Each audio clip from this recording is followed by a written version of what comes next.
Bonjour à tous, c'est Edjohan. Aujourd'hui, on se retrouve pour parler du match France-Espagne, donc qui a eu lieu pour la finale de la Ligue des Nations 2021, avec la victoire de la France, donc 2-1 en finale. Donc c'est-à-dire que la France est la deuxième équipe à remporter le trophée. Voilà, la précédente édition c'était le Portugal. Donc c'est bien pour la France justement qui regagne enfin un titre parce que depuis le mondial, on va dire c'était assez compliqué. Et puis ce qu'ils ont fait à l'Euro, voilà, on va dire contre la Suisse au tir au but, c'était difficilement encaissé. Donc la France a gagné au terme d'un match quand même beaucoup plus intéressant en deuxième mi-temps qu'en première mi-temps, parce que la première mi-temps, on va dire, c'était un match classique de l'Espagne, donc c'est-à-dire que l'Espagne dominait, ils avaient le ballon, mais ils faisaient rien avec. Et la France a eu comme quelques occasions, et ceux qui ont les occasions les plus dangereuses.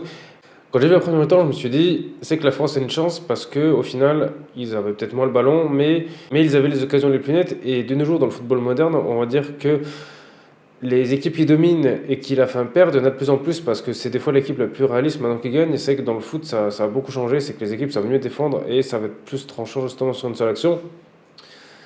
Et quand j'ai vu ça, je me suis dit c'est que la France ont des chances parce que l'Espagne en soi, ils n'ont pas vraiment de très très grands joueurs devant. Et c'est vrai qu'on voyait quand ils arrivaient dans le but, c'était pas exceptionnel ce qu'ils faisaient.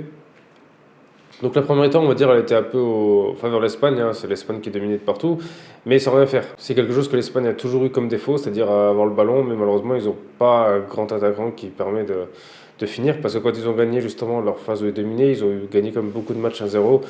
Donc ça veut dire quand même que c'est compliqué contre des équipes justement qui ont une solide défense. La deuxième mi-temps était totalement différente. Alors, je pense à ce qui a permis à la France de gagner et a fait perdre l'Espagne, c'est que l'Espagne a joué, voilà, ils ont arrêté de faire leur jeu avec plein de passes. Ils ont joué, voilà, le jeu est ouvert. Résultat, grâce à ça, ils ont réussi à ouvrir le score. Voilà, alors c'était un but qui était bien construit, c'était une contre-attaque, mais je trouve que sur ce but, pour moi, heureusement que Hugo Lloris s'est rattrapé après un match, mais il est totalement fautif parce que quand il y a un but comme ça, normalement, quand on voit le ballon, il passe vraiment pas loin de lui et s'il avait plongé au lieu de rester debout, il l'aurait arrêté. Et heureusement qu'il s'est rattrapé derrière, voilà, qu'il a fait deux arrêts qui ont permis à l'équipe de France de rester devant, sinon il aurait encore fait un match mauvais comme contre la Belgique. Le risque, donc je pense que petit à petit, il commence vraiment un peu à décliner sur certaines phases parce qu'avant, celle, je pense qu'il l'aurait arrêté. Mais pas longtemps après l'ouverture du score de l'Espagne, la France va égaliser grâce à Benzema qui va mettre un but de loin. Voilà, c'était vraiment un très beau but. Dommage pour le gardien de l'Espagne parce qu'il la touche. Voilà, c'est vrai qu'il la touche et un tout petit peu de l'arrêter, donc c'est vrai que c'est un arrêt aussi magnifique. Donc voilà, c'est très bien pour la France. Je pense que le gardien de l'Espagne là-dessus, il doit être un peu dégoûté. Mais c'est vrai qu'il fallait la mettre celle-là, c'est quand même pleine lucarne. C'était quand même un beau but. Et ce qui est fort, c'est de le faire directement juste après l'ouverture du score. À mon avis, je pense que l'Espagne, ils sont trop relâchés ou je sais pas. Ou c'est la France qui ont vraiment une grosse force de caractère et qui se sont dit, allez, on va pas se faire avoir. Et après ce but d'égalisation, justement, la France, là, ils ont complètement dominé, ils ont poussé, ils ont réussi, c'est eux qui avaient les occasions les plus nettes. Et c'est pour ça qu'ils vont justement mettre un deuxième but grâce à Mbappé. Alors, le but d'Mbappé, quand on voit toutes les images, il est hors jeu. D'après les commentateurs, il y a un joueur de l'Espagne qui aurait touché la balle, qui aurait mis Mbappé hors jeu, mais ça, on ne l'a pas vu. Donc j'espère que c'est vrai, parce que sinon, ce serait comme grave, comme qu'au niveau-là, je veux dire, on voit les vidéos, qu'il est hors jeu sur les vidéos, que ce soit validé. Bon, j'espère que c'est vrai, sinon, ça serait comme dommage. Bon, après, voilà, c'est une erreur d'arbitrage, sinon, c'est une erreur d'arbitrage voilà, qui profite à la France. Comme des fois, ça peut être défavorable contre d'autres équipes, bah, des fois, c'est favorable. Donc là, ça faisait 2-1. Et ensuite, l'Espagne a quand même continué de pousser. Et c'est grâce à Lloris, justement, qu'ils ont réussi à garder leur avantage la France parce que Lloris a fait deux arrêts décisifs, sinon l'Espagne égalisait ou même repassait devant, voilà, parce qu'il a vraiment sauvé deux buts. Donc dans ce match aussi, on voit toujours que la France, ils ont besoin on va dire, de se faire bouger pour se réveiller parce que voilà, ils concèdent souvent le premier but, mais après, ils gagnent. Et ça, c'est comme pas donné à tout le monde.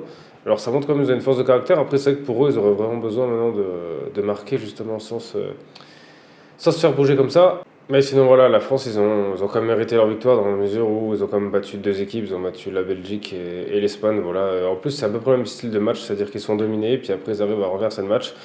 Donc, ça montre qu'il faut rien lâcher. Et peut-être que justement, s'ils gardent cet état d'esprit, ils vont pouvoir peut-être aller loin, justement, au mondial. Même si c'est vrai que là, ce qui est dommage pour la France, c'est qu'ils viennent de faire deux matchs et maintenant, ils vont avoir le retour dans les clubs. Donc, ça a un peu coupé justement cet effet d'osmose qu'il y a dans le groupe.